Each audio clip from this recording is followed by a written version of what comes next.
सारी संगत को जय गुरु जी। संगत जी, शुक्राना करते रहिए, हमेशा हर पल शुक्राना करते रहिए। शुक्राना करना उतना ही ज़रूरी है जितना जीवन में सांस लेना। शुक्राना करने से ही बात बनती है, शुक्राना करने से ही काम बनते हैं और शुक्राना करने से ही गुरु जी की ब्लेसिंग्स मिलती हैं। तो शुक्राना हर पल हर वक्त करते रहिए। यही एक संगत की दूसरे संगत को का मैसेज है। तो आप कृपया शुक्राना ज़रूर कीजिए। आज हम कुछ टॉपिक हैं, उन टॉपिक्स पे बात करेंगे। गुरुजी क्या कहते थे या गुरुजी ने क्या कहा है, और इन सब चीज़ों पे कुछ बात करते हैं, कुछ सत्संग करते हैं संगत जी।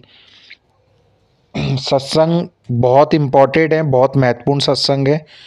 सत्संग को पूरा सुनिएगा, बीच में स्किप ना कीजिएगा और सत्संग आगे भी शेयर कीजिएगा ताकि सभी संगत को गुरुजी के सारे जितने भी महत्वपूर्ण पॉइंट्स हैं वो पता चल पाएँ और संगत अपने जीवन में उन सभी चीज़ों को जो है अमल करें, अप्लाई करें। तो संगत जी, प्रॉब्लम सबकी लाइफ में है। संसार में कोई ऐसा व्यक्ति होगा जिसके जीवन में प्रॉब्लम नहीं होगी, पर हम कई बारी प्रॉब्लम से घबरा जाते हैं, कष्ट को ज़्यादा अपने मन में, अपने दिमाग में चीज़ों को ज़्यादा बढ़ावा दे देते हैं, ज़्यादा दुखी हो जाते हैं कष्टों के कारण। पर संगत जी, और कई संगत तो ये भी कहती है कि हम गुरुजी से जुड़े पर उसके बाद हमारी प्रॉब्लम्स कम नहीं हुई या हमें दुखों से मुक्ति नहीं मिली।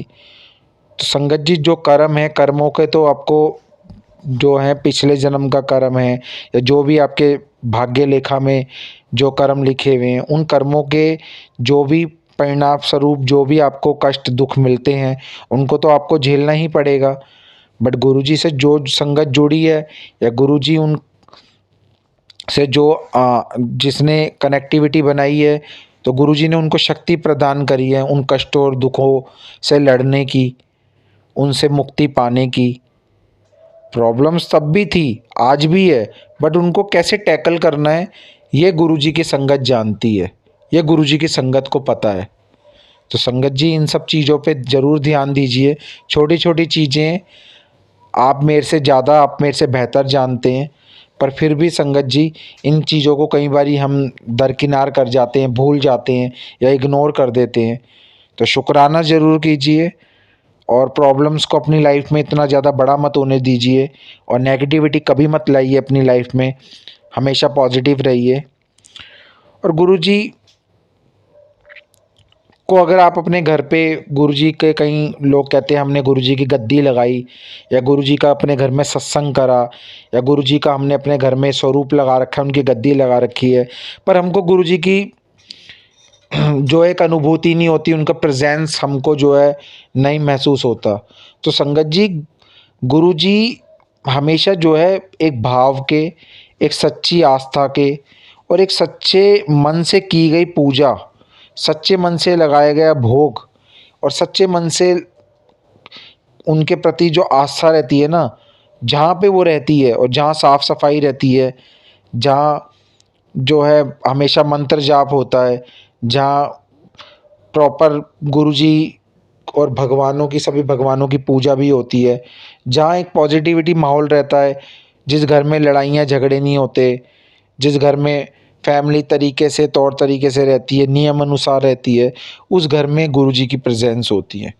तो आप इन चीज़ों का ध्यान दीजिए जो मैंने आपको बातें बताई, कि अपने घर में पॉजिटिव माहौल रखिए, मंत्र जाप अपने घर में करते रहिए, प्रॉपर रोज़ पूजा कीजिए, घर को साफ रखिए।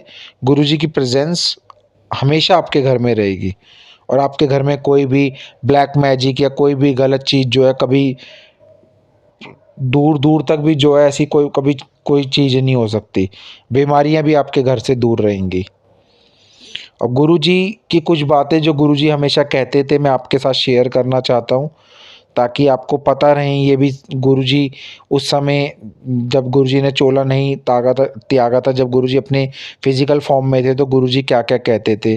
गुरुजी हमेशा कहा करते थे कि कभी भी पुरानी गाड़ी नहीं खरीदनी चाहिए, मैं पुरानी गाड़ी में नहीं बैठता हूँ, नई गाड़ी खरीदनी चाहिए, मैं नई गाड़ी को ब्लेस करता हूँ।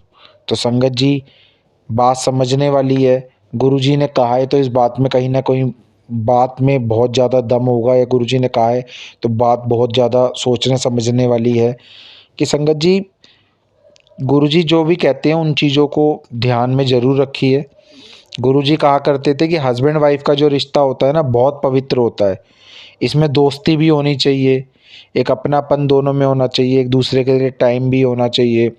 गुरुजी अपने टाइम पे जब वो फिजिकल फॉर्म में थे तो करवा चौथ का हस्बैंड वाइफ का व्रत भी रखवाते थे दोनों को, कि हस्बैंड वाइफ को दोनों को बोलते थे कि करवा चौथ का व्रत रखें, और ताकि उन दोनों में प्यार बढ़े, दोनों में एक दूसरे के लिए काफ़ी ज़्यादा इमोशंस बने। तो गुरुजी ये सब चीज़ें भी, छोटी छोटी चीज़ों का भी बहुत ध्यान रखते थे। गुरुजी हमेशा अपनी संगत की परीक्षा भी लेते थे। अब उनका गुरुजी ये समझते थे कि उनके जो भगत, उनकी जो संगत है, वो उनको कितना गुरु मानती है या कितना उन पे विश्वास करती है। किसी न किसी तरीके से कई तरह के ऐसे वाक्य हुए, किसी और सत्संग में मैं आपको बताऊंगा कि गुरुजी परीक्षा कैसे लेते थे। तो गुरुजी कभी ना कभी अपनी, जैसे कोई संगत बड़े मंदिर आ रही है, छोटा सा एग्जांपल दे देता हूँ, तेज बारिश करा दी या कि बंदा ना आ पाए, तो ऐसे कई तरह की गुरुजी परीक्षा लेते थे उस समय भी और अभी भी लेते हैं। तो उन परीक्षाओं से घबराओ मत, उन परीक्षाओं से अपने आप को जो है वो मत होने दो, नेगेटिव मत होने दो कभी भी। गुरुजी कहते थे, अब कहीं संगत अपने घर पे सत्संग कराती है, लंगर प्रसाद रखती है, तो एक बात आप हमेशा ध्यान रखिए संगत जी, कि गुरुजी कहते थे जब एक चपाती खाते हैं ना, जब गुरुजी के लंगर प्रसाद की एक चपाती खाते हैं तो हमारे पिछले जन्म के कर्म ठीक हो जाते हैं, और जब हम दूसरी चपाती खाते हैं तो हमारे प्रेजेंट और फ्यूचर ठीक कर देते हैं गुरुजी। इतनी शक्ति है गुरुजी के भोग प्रसाद, गुरुजी के लंगर प्रसाद में, कि एक चपाती से हमारे पिछले जन्म के कर्म ठीक हो जाते हैं, और सेकंड दूसरी चपाती लेने से हमारे फ्यूचर और प्रेजेंट ठीक हो जाते हैं। और आजकल संगत क्या करती हैं, गुरुजी के सत्संग जब अपने घर पे कराती हैं, मैक्रोनी का प्रसाद बना लिया। कई सत्संगों में मैं गया, वहाँ पे मैंने संगत जी, आप इस चीज़ को समझिए कि गुरुजी ने रोटी प्रसाद, दो सब्जी हो गई या दाल प्रसाद, जो भी चीज़ें, इन चीज़ों पे इतना क्यों जोर दिया, क्यों इन चीज़ों को हमेशा लंगर पर। आप एक बात बताइए, गुरुजी ने कभी लंगर प्रसाद में बोला कि आप मैक्रोनी, देखिए प्रसाद को प्रसाद रहने दीजिए, प्रसाद को ही शक्ति को आप समझिए। जब गुरुजी ने साफ बोला है कि मैं एक चपाती से तेरे पिछले जन्म के कर्म काट दूंगा, और दूसरी चपाती जब तू खाएगा तो तेरा प्रेजेंट और फ्यूचर ठीक कर दूंगा, तो यहाँ पे कहाँ गुरुजी ने बोला कि आप मैक्रोनी, चाउमीन और ये सब चीज़ें रखिए। और लंगर प्रसाद में जो भोग लगाने के लिए हैं, वो जो भोजन है जो गुरुजी ने बताया है, आप कृपया इन चीज़ों का ज़रूर पालन करें, ताकि गुरुजी की ब्लेसिंग्स आपको मिले। बाकी आप संगत जी खुद समझदार हैं, हम संगत हैं, हमें गुरुजी ने सेवा दी है, हम सेवा के अनुसार आप सभी के साथ से एक आग्रह, एक रिक्वेस्ट और एक आपके साथ कुछ गुरुजी से जुड़े पॉइंटों को पहुंचा सकते हैं, या आपको कुछ पॉइंट्स बता सकते हैं।